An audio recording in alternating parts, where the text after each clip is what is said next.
사람이 영생을 얻는 것은 예수님을 믿는 믿음으로 말미암아 이루어집니다.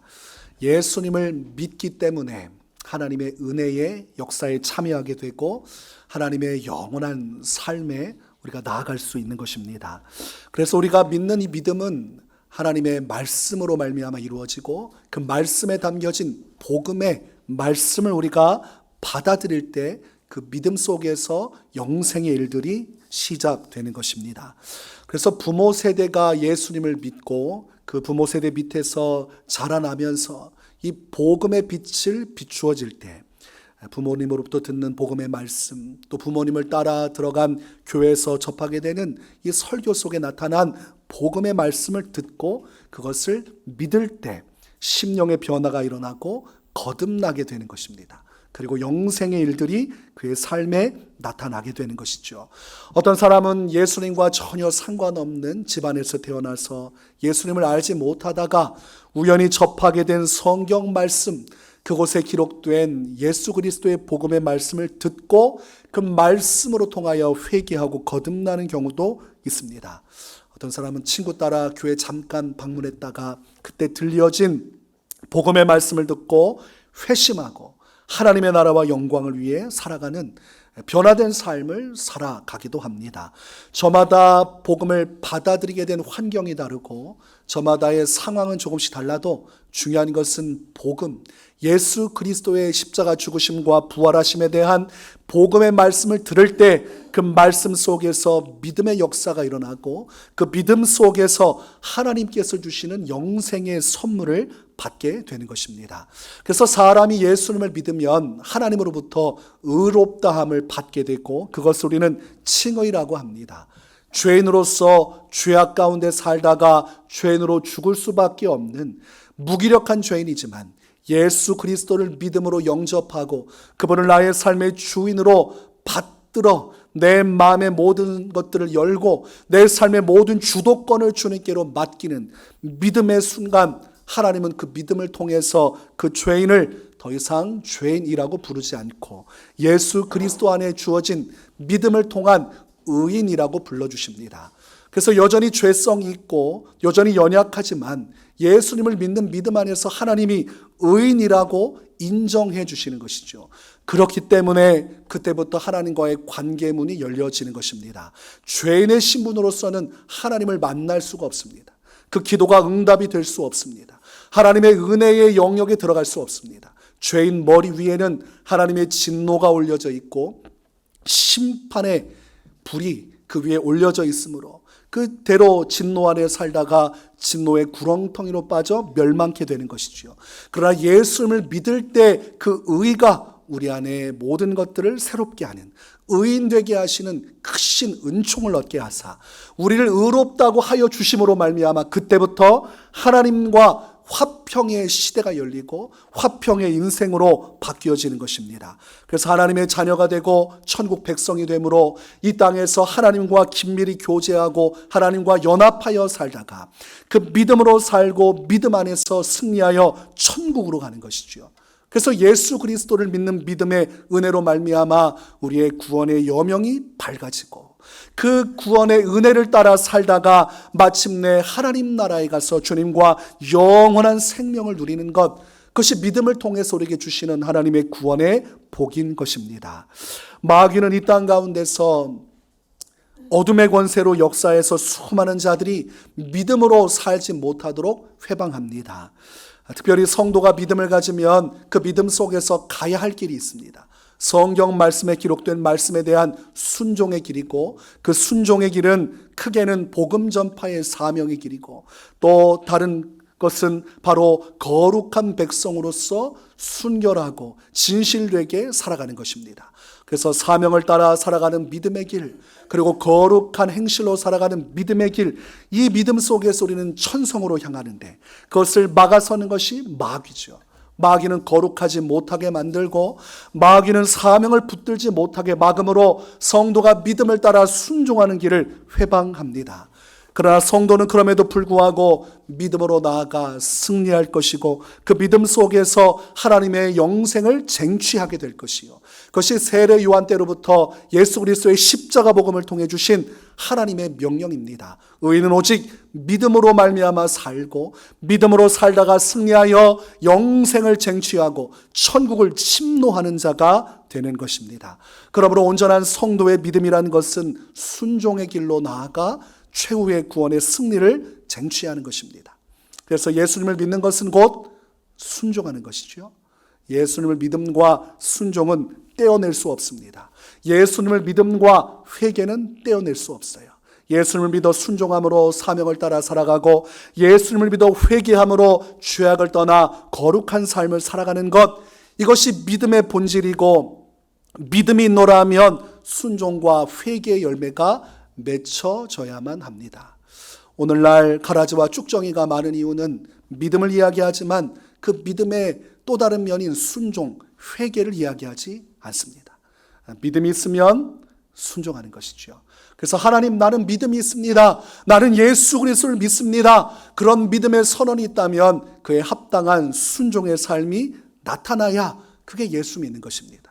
나는 예수님을 믿습니다. 예수님은 나의 구주가 되시고 장차 오실 재림의 주요 심판의 주가 되심으로 나는 예수님을 믿고 따르겠습니다. 고백했다면 죄악의 자리에서 벗어나고 도둑질과 음행과 세상 불의와 불법의 삶을 철저히 회개하고 이제는 예수님의 뜻대로 거룩한 삶을 살아가는 것, 그게 믿음인 것입니다. 그런데 믿노라 하고 순종하지 않고 믿노라 하고 회개하지 않으면 성경은 죽은 믿음이라. 그것은 가라지와 쭉정이와 같아서 나중에 그러한 자들은 다 불로써 태움을 받게 될 것을 예고했고, 세례 요한의 메시지가 회개라는 것을 우리가 기억하고 예수님의 복음의 시작점이 회개라는 것을 기억한다면 우리는 진실로 믿어 순종하고 믿어 회개함으로 그 안에서 믿음을 따라 살아가는 바른 신앙의 길을 향해 나아가야 할 것입니다.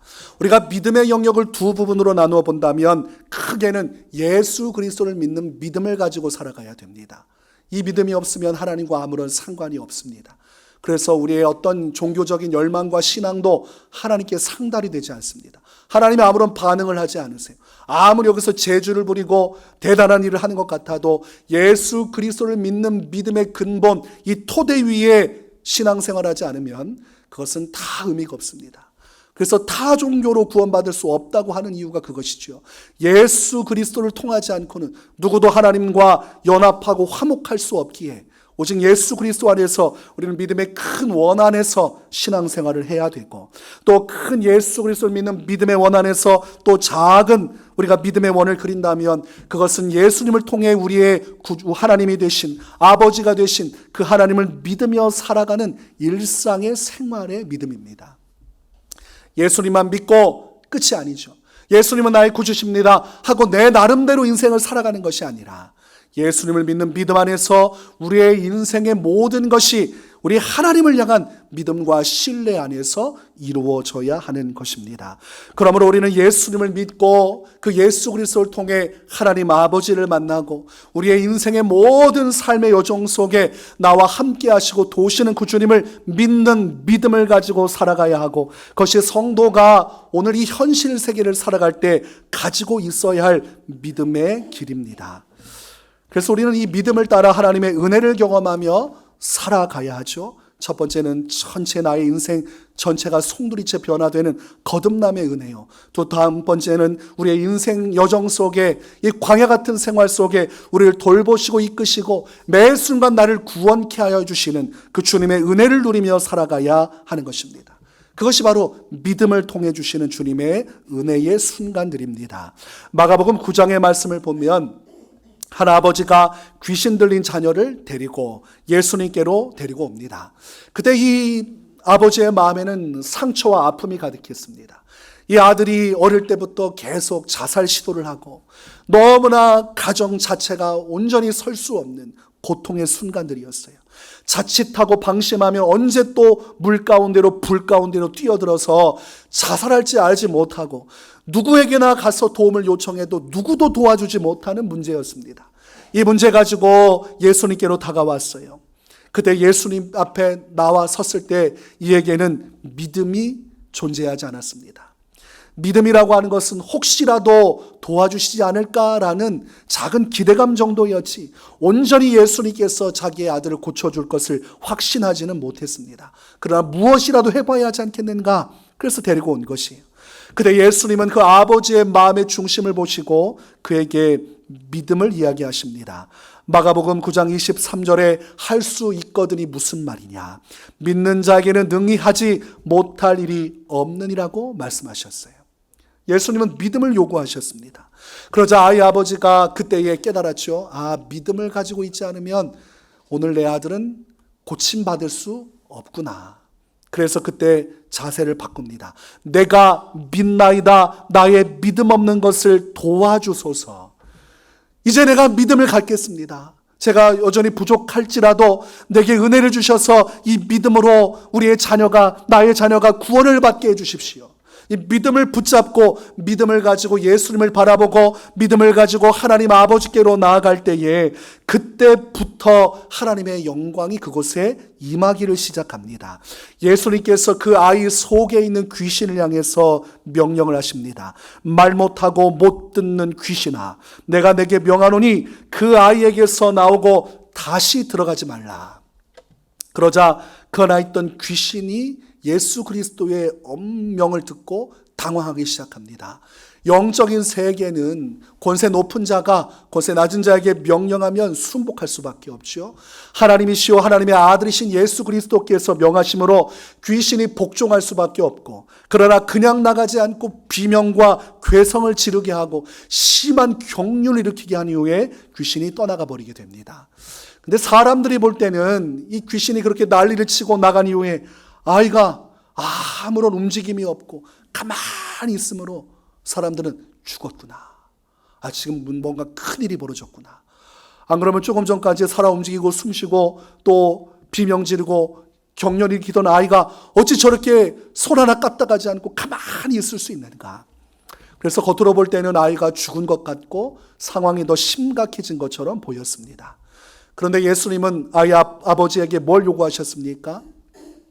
믿음을 요구하셨죠. 그 순간이 믿음이 필요한 순간이었어요.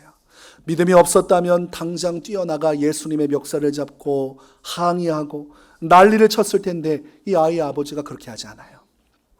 믿음을 가지라고 하신 예수님의 말씀을 의지하고 끝까지 예수님을 믿습니다.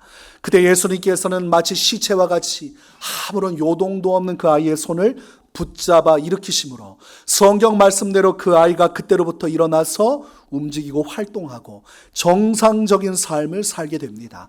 그 안에 역사하던 귀신이 이 믿음을 통해 흘러내리신 하나님의 성령의 기름 부으심 속에서 쫓겨나게 되고, 다시는 들어오지 말라 하신 말씀대로 다시는 이 아이에게 장난질 치지 못하는 하나님의 놀라운 구원의 은혜가 그곳에 임하게 됩니다. 우리가 이 믿음을 아주 중요하게 여겨야 돼요. 하나님께서 일하시는 방식, 믿음 안에서 믿음을 타고 우리 안에 역사하시는 것입니다. 그러므로 오직 의인은 믿음으로 말미암아 산다고 했으니 우리는 예수 그리스도를 믿고 또 예수님을 통해 일하시고 역사하시는 우리의 인생 가운데 구체적으로 함께 하시는 하나님을 믿어야 할 것이요. 요한복음 17장 3절은 영생은 곧 유일하신 참 하나님과 그가 보내신 자 예수 그리스도를 아는 것이니이다 말씀하셨으므로 우리의 모든 삶은 이 믿음 안에서 온전히 이루어져야 하는 것입니다. 그러므로 우리가 가지고 있어야 할 삶의 믿음의 영역은 우리의 인생 전체입니다.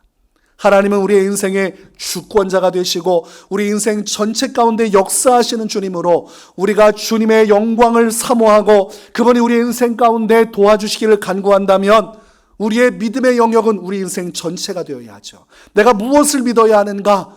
우리의 모든 것들을 믿음으로 바라봐야 됩니다. 우리 자녀의 일들, 자녀에 관한 영역도 믿음으로 바라보아야 하고, 직장과 사업장의 일들, 그 모든 영역도 믿음으로 바라볼 수 있어야 됩니다. 그리고 나의 건강, 가족들의 건강, 그리고 미래적인 모든 일들도 우리가 믿음의 영역에 집어넣어서 바라볼 수 있다면 우리의 인생 전체, 우리가 믿음으로 바라보는 전체의 삶 속에 하나님의 능력이 흘러들어와 놀라운 일이 일어나게 될 것입니다. 우리 하나님은 우리의 믿음을 요구하고 계시고 우리의 믿음을 통해 일하시죠. 마태복음 9장에 보면 맹인 2명이 예수님께 달라붙어서 자신들이 볼 수 있게 하여 주시기를 간구합니다. 그때 예수님께서 그들의 눈을 어루만지시면서 너희 믿음대로 되라 이렇게 말씀하셨어요. 이것을 반대로 해석한다면 믿음이 없으면 어떻게 되겠습니까? 고침받을 수 없습니다. 믿음이 있으면 고침받는 것이고 믿음이 없으면 고침 못 받는 것이에요. 예수님께서 그들의 믿음을 보시고 믿음대로 되라 말씀하셨고 그들의 믿음을 통해서 예수 그리스도의 능력이 흘러들어가 그때로부터 이 2맹인은 보게 되었습니다. 마태복음 8장에 보면 한 백부장이 예수님께 찾아옵니다. 그리고 자신의 하인 중에 하나가 중풍병에 걸려 죽게 되었는데 예수님께 간구하여 고쳐주시기를 간청합니다. 그때 예수님께서 내가 가서 고쳐주리라 이렇게 말씀하셨어요. 그런데 백부장은 예수님께서 집에 오는 것을 감당할 자신이 없었습니다. 예수님이 어찌 나의 이 허름한 집에 올 수 있는가? 이 위대한 분을 내가 어찌 함부로 오라가라 할 수 있겠는가? 그러면서 말씀만 해달라고 요청합니다. 말씀하시면 내 하인이 낫게 될 것입니다. 예수님께서 직접 가서 무언가를 하지 않아도 이 먼 거리에서 말씀만 하셔도 내 하인이 낫게 될 것이라고 믿었고 고백했습니다. 그때 예수님께서 어떻게 하십니까? 성경 말씀을 보니까 놀라워하시고 기뻐하시고 칭찬하십니다. 이스라엘 중에서 이런 믿음을 본 적이 없다. 그렇게 말씀하시면서 가라 내 믿은 대로 될지어다. 그렇게 말씀하십니다. 그리고 성경의 기록을 보니까 그 즉시 하인이 나으니라 이렇게 기록하고 있습니다. 예수님께서 믿음을 보시고 그 믿음을 따라 역사하셨고 그 믿음을 통해서 중풍병에 걸려 죽게 된 하인이 살아난 놀라운 기적의 현장을 기록하고 있습니다. 믿음이 얼마나 위대하고 믿음이 얼마나 대단한 것인지 하나님께서 우리 삶 속에 역사하시는 것 바로 우리가 가지고 있는 믿음을 통해 일하신다는 것을 성경은 아주 구체적이고 분명한 일화를 통해서 우리에게 말씀을 하고 있는 것입니다. 그러므로 우리도 우리의 일상 가운데 이런 놀라운 하나님의 능력을 경험하기 원한다면 하나님의 구원하심과 돌보심을 온전히 체험하기 원한다면 우리에게 무엇이 필요합니까? 믿음이 필요합니다. 믿음. 예수 그리스도를 믿는 믿음의 반석 위에 서서 나의 구체적인 일상의 삶 속에 역사하시는 그 하나님을 믿는 믿음이 우리에게는 너무나도 절실한 것입니다. 마귀는 그러나 이 믿음을 절대로 용납할 수 없죠. 믿음을 가지면 하나님의 구원이 임하고 하나님의 기적의 역사가 임하기 때문에 마귀가 가장 싫어하는 것이 믿음의 역사입니다. 믿지 마라. 제발 믿지 마라.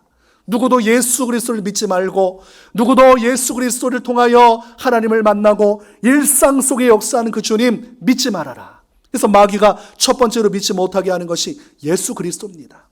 다른 여러 가지 종교들이 피어오르게 함으로 사람들을 혼란스럽게 만들죠.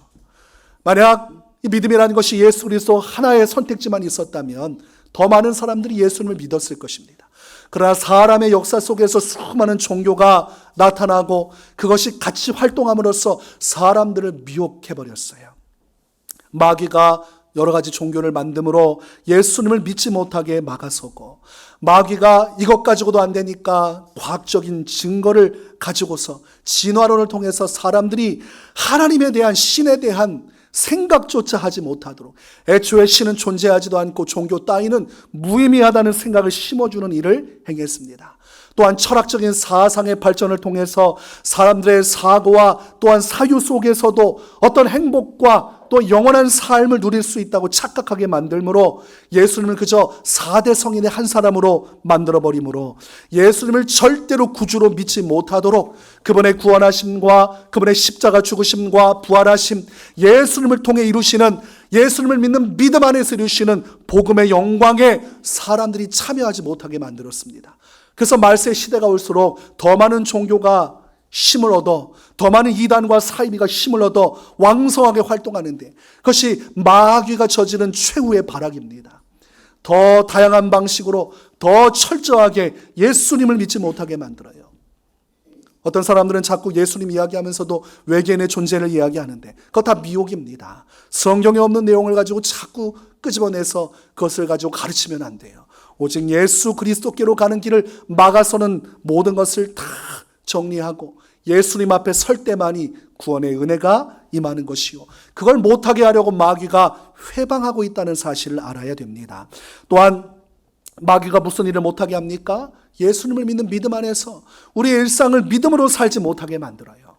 예수님을 믿는 것 이제는 어떻게 할 수 없잖아요. 예수님을 믿어버렸고 거듭나버렸고 그 안에서 믿음으로 산다고 하니 마귀가 기가 막힐 노릇이죠. 그러나 마귀는 악랄한 존재입니다. 포기하지 않아요. 그 이외에도 계속해서 우리의 삶에 시험을 던져놓고 시련과 환난을 통해서 믿음대로 살지 못하게 만듭니다. 자, 이 크고 위대하고 위험한 이 문제를 보아라. 이 문제를 어찌 보이지 않는 하나님이 해결해 주시겠느냐. 네가 지금 기도한다고 해서 이 지독한 삶의 문제가 해결될 수 있겠느냐. 이것은 네가 노력이나 능력이나 재수가 좋아서 운이 좋아서 펼쳐져야 되는 것이지 보이지 않는 내 하나님이 해결해 줄 수 있는 것이 아니다. 계속해서 믿음과 역행하는 시험의 역사를 행합니다. 그래서 예수님을 믿고도 우리는 끊임없이 공격당합니다. 그 공격이 바로 믿음이에요. 성도가 믿음으로 살지 못하도록, 구원자 되신 예수 그리스도를 의지하여 하나님을 믿는 믿음으로 살지 못하도록 마귀는 최선을 다해서 믿음을 무너뜨리는 것에 최선을 다합니다. 그래서 우리는 인생의 영적 전쟁 속에 살아가고 마귀가 성도를 흔드는 그 중점은 믿음입니다. 그 성도가 말씀 가운데 가까이 가지 못하게 하고 성도가 기도하지 못하게 해요.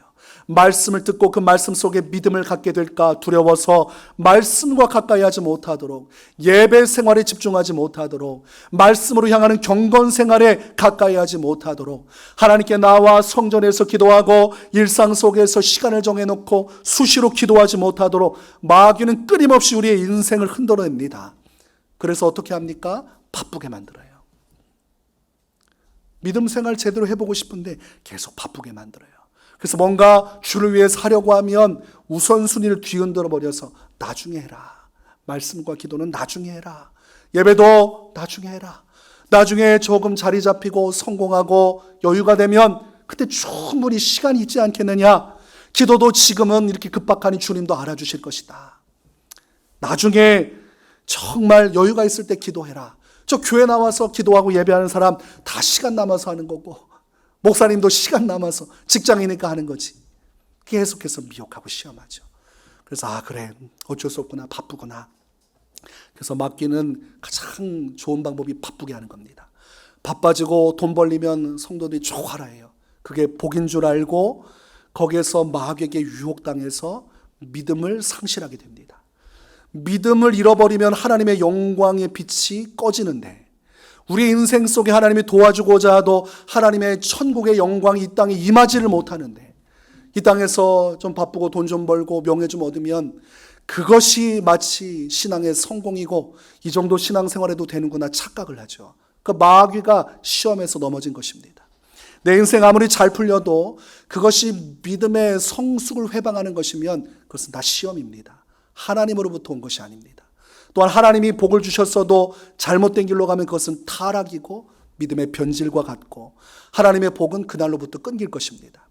그래서 하나님께서 원하시는 것은 믿음의 역사고 마귀가 싫어하는 것은 믿음입니다. 그래서 여러분을 계속해서 은혜의 자리로부터 벗어나게 할 것이, 저도 하나님께 기도하려고 하면 마귀가 계속 시험해요. 어떻게든 기도하지 못하게 하려고. 그래서 저는 항상 생각합니다. 목사가 은혜 중에 있고 기도하려고 해도 마귀가 이렇게 시험하고 흔드는데 성도들은 오죽하겠는가. 저도 항상 주의를 기울이고 조심해요. 마귀가 기도하지 못하게 계속해서 시험하고 말씀 속에 서지 못하도록 믿음으로 살지 못하도록 합니다. 그래서 목사님들 중에서도 개인 경건 생활 제대로 안 하고 교회에서 예배적인 것만 하고 그 나머지 일치하지 않은 분은 믿음의 시련이 오면 무너지는 경우가 많아요. 목사님들이 좌절하고 우울증에 걸리고 약을 먹고 그리고 감당이 안 되니까 자꾸 세상적인 것으로 자꾸 채우려 하고 그럼 어떻게 됩니까? 하나님의 역사가 그 교회에 나타나지 않아요. 목사님이 믿음을 가지고 일하고 믿음을 가지고 소망 가지고 이걸 뚫고 나가고 마귀와 싸워 이기고 성도들 세워줘야 되는데, 자기 자신이 이미 마귀에게 먹혀가지고 믿음 생활, 믿음이 실종되니까 두렵고 무섭고 목회하는 것, 뭔가를 도전하기도 어렵고 항상 아무것도 하지 못한다는 우울함에 빠져서 10년, 20년 교회가 쇠약해집니다. 그러니까 저도 항상 정신을 바짝 차리고 그 안에서 영적 전쟁을 하면서 제 믿음을 지키고 있고, 또한 성도들도 똑같습니다. 하나님 안에서 이 믿음을 항상 간직하고 있어야 되고, 이를 위해서 바쁘다는 핑계 하나님께는 통하지 않습니다. 이 세상에 안 바쁜 사람이 없습니다. 어디 있습니까? 여러분, 애들도 바빠요. 학교 가서 공부하고 학원 다니고 또 친구 만나고 밤에 너무나 바쁩니다.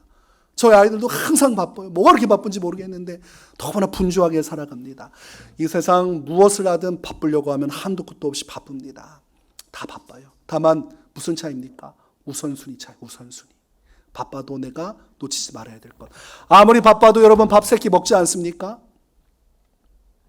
바쁘면 한 일주일이고 2주고 식사 안 하세요? 바빠도 밥은 먹지 않습니까? 바빠도 물은 마시지 않습니까? 아무리 바쁘다고 해도 회사는 꼭 출근하고, 아무리 아파도 약을 먹고 링겔을 맞으면서도 회사 출근하고 일하잖아요.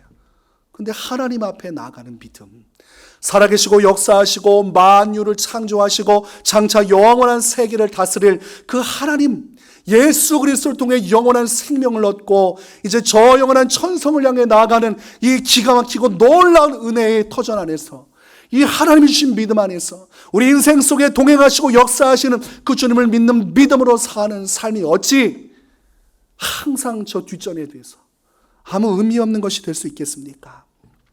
하나님은 오늘날 성도들에게 믿음을 요구하십니다. 히브리서 11장 6절, 믿음이 없이는 하나님을 기쁘시게 하지 못하나니 하나님께 나아가는 자는 반드시 그가 계신 것과 또한 그가 자기를 찾는 자들에게 상 주시는 이심을 믿어야 할지니라. 우리가 믿음이 있어야 이 믿음으로 하나님을 기쁘시게 할 수 있습니다. 히브리서 10장 38절, 나의 의인은 믿음으로 말미암아 살리라. 또한 뒤로 물러가면 내 마음이 그를 기뻐하지 아니하리라. 믿음의 싸움에서 뒤로 물러나는 거 주님 싫어하세요. 우리 일생 속에서 하나님이 계시지 않은 것처럼 좌절하고 절망하고 환경에 무뎌져서 하나님을 찾기보다 인간적인 수단과 방법으로 사는 것, 하나님은 믿음이 아니기에 전혀 기뻐하지 않습니다.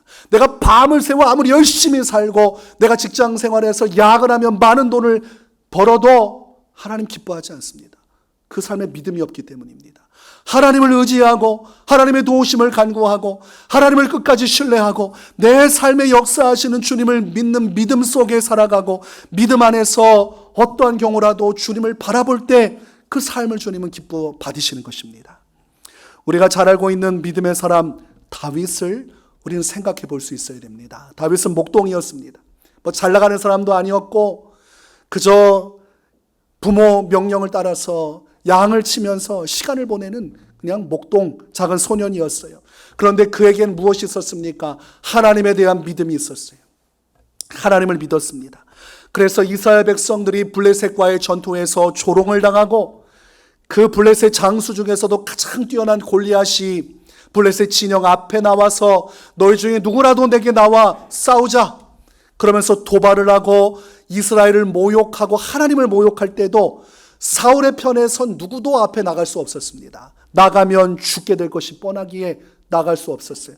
아무도 블레셋의 골리앗의 호령 소리에 나아가 대적하지 못할 때, 그때 아버지의 부름을 따라서 형들에게 먹을 것을 전달해 주기 위해 그곳에 찾아왔던 다윗은 달랐어요.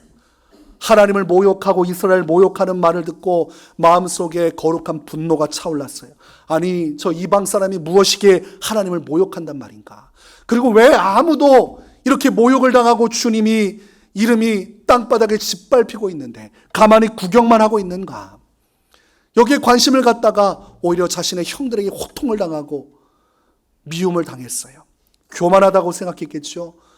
아무것도 모르는 목동 주제에 전쟁터에 와서 이래저래 관심을 갖고 자꾸 떠벌리니까 형들이 화를 확 내버렸습니다. 그럼에도 불구하고 다윗은 굳은 의지를 가지고 사울 왕에게 뜻을 전하여 그 전쟁터 가운데 나갑니다.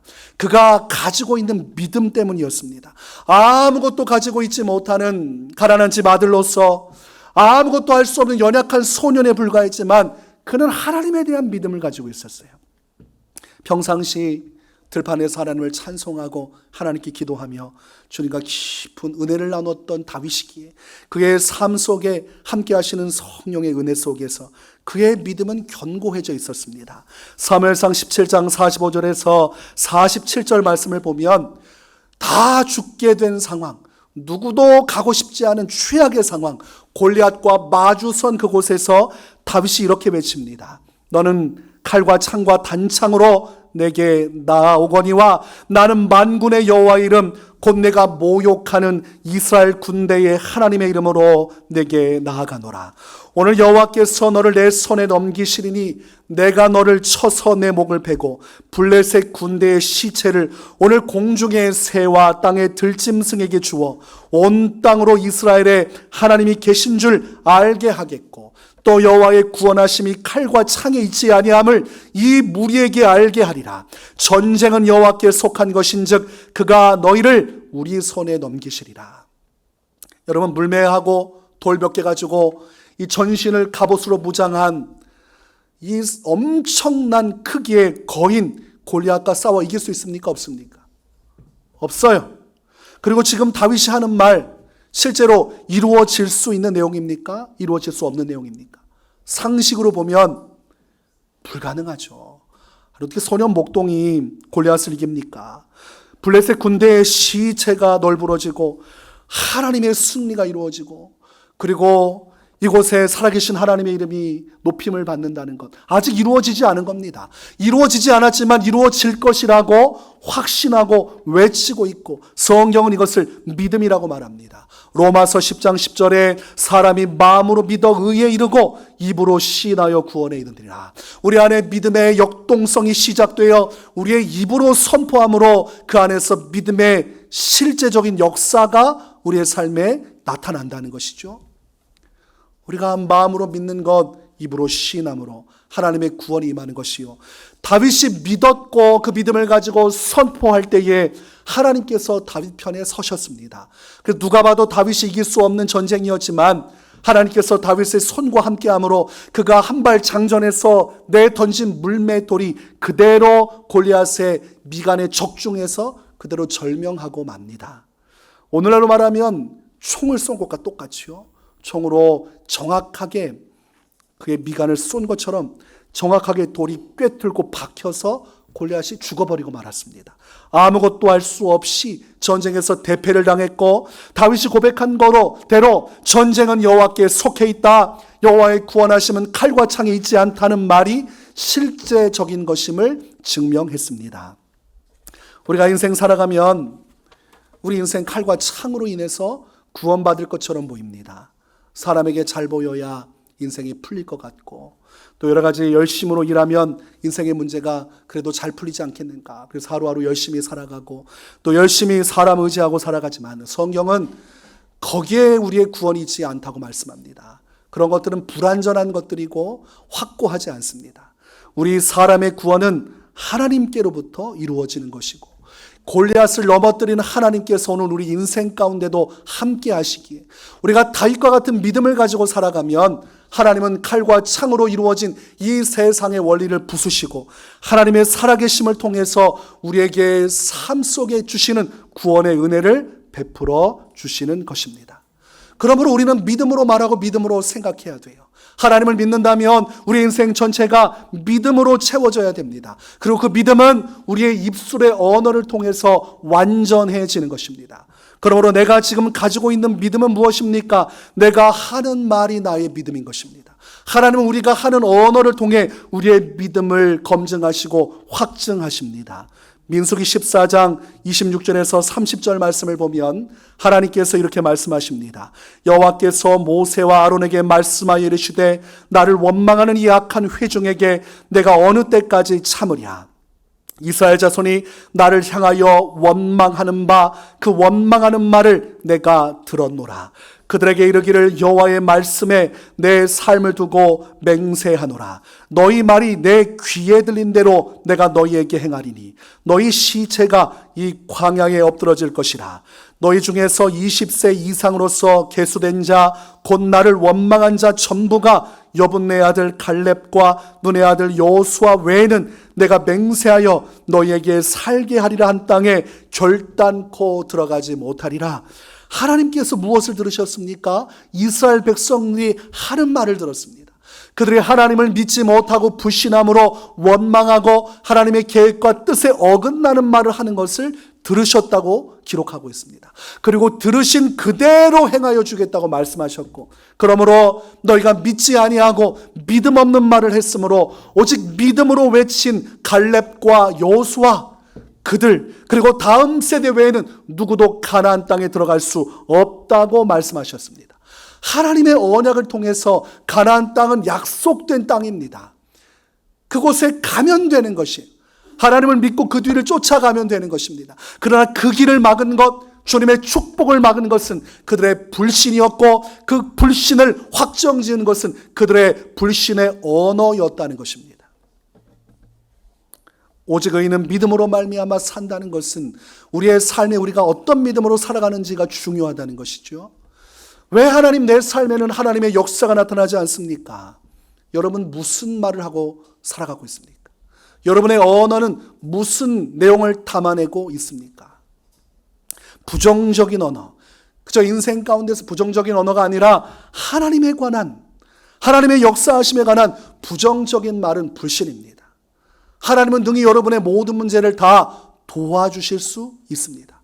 그 하나님의 도우심을 받고자 하면 그 하나님께서 여러분의 가정의 문제도, 자녀의 문제도, 직장과 사업장의 문제도, 내가 겪고 있는 나의 아픔과 고통의 문제도 해결해 주실 것을 믿고 그 믿음으로 우리가 말할 수 있어야 하는 것입니다.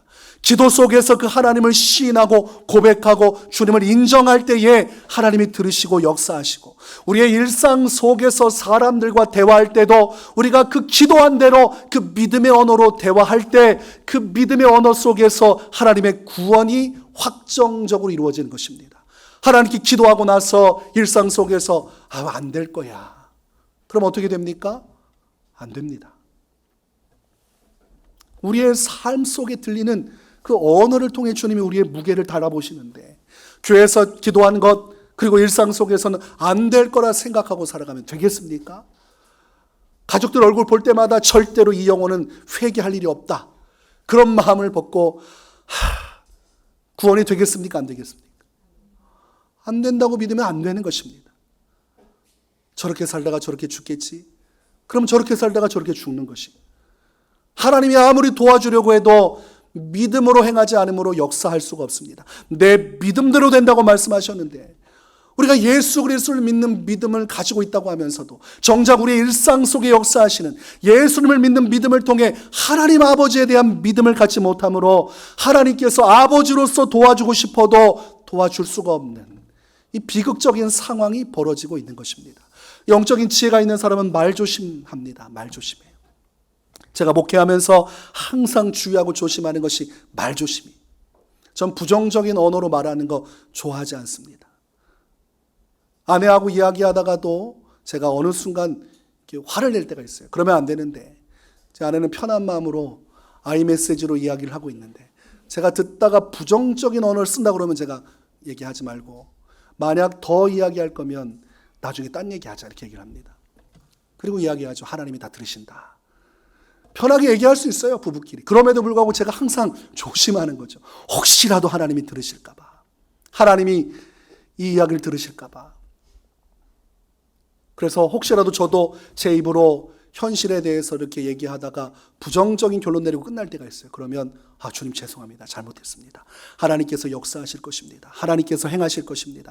하나님 이렇게 이루실 것입니다. 제가 믿습니다. 아멘. 이렇게 정리하고 저는 끝을 냅니다. 절대로 부정적인 언어가 마지막에 남아서 하나님의 귀에 들리게 하는 것은 하나님을 기분 나쁘게 하는 것이죠. 하나님을 인정하지 않는 것이죠. 우리 가족이 얘기하는데 제가 뒤에서 이렇게 듣고 있는데, 우리 아빠는 우리를 안 도와주실 거야. 능력이 없잖아. 오늘 우리를 가지고 뭘 해줄 수 있겠어? 라고 하면 오늘 내가 데리고 저 롯데월드 가야지 하고 마음을 먹고 있다가도 아유 됐다. 어차피 저렇게 나를 믿지 않으니 그냥 뭘 해봤자 무슨 소용이 있겠는가. 그냥 오늘 날 쉬어야겠다. 뭐 이런 유사한 일이 집에 몇 번 있었어요. 부정적인 눈으로 이제 오늘 뭔가 해주지 않을 것이야 라는 말과 행동이 있으면 조용히 넘어간 적이 몇 번 있습니다. 해주려다가도 괘씸한 마음이 드는 거죠. 믿지 못하니 역사가 일어나지 않고, 하나님도 똑같은 것입니다. 도와주고자 하지만 믿지 못하니 역사하실 수가 없고, 그래서 여러분이 이루지 못하는 많은 기도 제목의 것들이 잘못된 기도도 응답이 되지 않지만 결과적으로 내가 입술로 하나님의 역사를 회방하는 경우가 굉장히 많습니다. 일상 속에서 무심코 부부안에 이야기하면서 내가 기도하는 것과 전혀 다른 얘기를 선포함으로써 하나님의 역사가 임하려다가 멈추는 것이죠. 그래서 하나님께서 다 듣는다는 것을 알아야 됩니다. 내 삶 전체의 주인이 되신 하나님은 예수 믿는 나를 자녀 삼아주셨고 성령을 우리 안에 인치셨으므로 성령께서는 하나님의 속 깊은 것도 통찰하시고 우리 마음속도 다 통찰하시는 분이에요. 성령이 24시간 졸지도 않고 주무시지도 않고 우리의 심령을 지키시고 우리에게 말씀하시고 또한 어떻게 합니까? 감찰하십니다. 우리가 어떤 믿음을 가지고 어떤 말을 하는지 성령은 다 듣고 계십니다. 그러므로 나는 무심코 하지만 하나님은 다 보고 그 믿음을 따라 우리에게 필요한 복과 은혜를 믿은 대로 부어주시는 것입니다. 그러므로 우리 인생의 무한대적인 주님의 영광을 보고자 하면 성도는 끝까지 믿음 위에 거해야 하고 다른 거 다 잃어버려도 믿음만은 절대로 잊어버리면 안 됩니다. 목회하면서 저도 상황적으로 어려운 상황이 오지 않겠습니까? 덜컥하고 사단이 시험하고 제 마음을 불안하게 할 때가 있어요. 그때 저는 믿음 위에 섭니다. 주님, 저는 절대로 두렵지 않습니다. 주님을 믿습니다. 어떤 경우에도 하나님을 신뢰합니다. 이 모든 상황이 최악으로 떨어져도 그 가운데서 믿음으로 저는 주님을 바라보겠습니다. 그리고 저는 기도하는 것, 내가 더 기도해야지. 어떻게 하면 더 기도할 수 있을까? 그리고 나름대로 계속 노력하고 수고해서 이 믿음의 역사를 이루는 데 초점을 맞춥니다. 그리고 지금까지 교회가 하나님의 은혜로 잘 왔잖아요. 위기가 없었습니까? 위기 많았습니다. 그러나 그 믿음 안에서 주님이 우리 교회에 복을 주셨고 그 안에 성도들의 기도와 믿음 속에 교회를 아름답게 세워주셨고 또한 여러분의 인생도 남은 인생 천국 갈 때까지 여러분이 믿음을 가지고 주님을 바라보며 믿음의 역사를 이룬다면 오직 의인은 믿음으로 말미암아 살리라 하신 주의 말씀을 따라 뒤로 밀리지 아니하고 사탄의 시험과 환난 속에서도 말씀 의지하고 기도 붙들고 우리가 믿음으로 나가면 반드시 다윗의 인생 속에 역사하시고 이스라엘 마침내 가나안 땅으로 들어가게 하신 하나님의 영광이 여러분의 삶 전체를 가득 채워 주실 것입니다. 모든 삶을 믿음으로 살아가시기를 주님의 이름으로 축원합니다. 우리 함께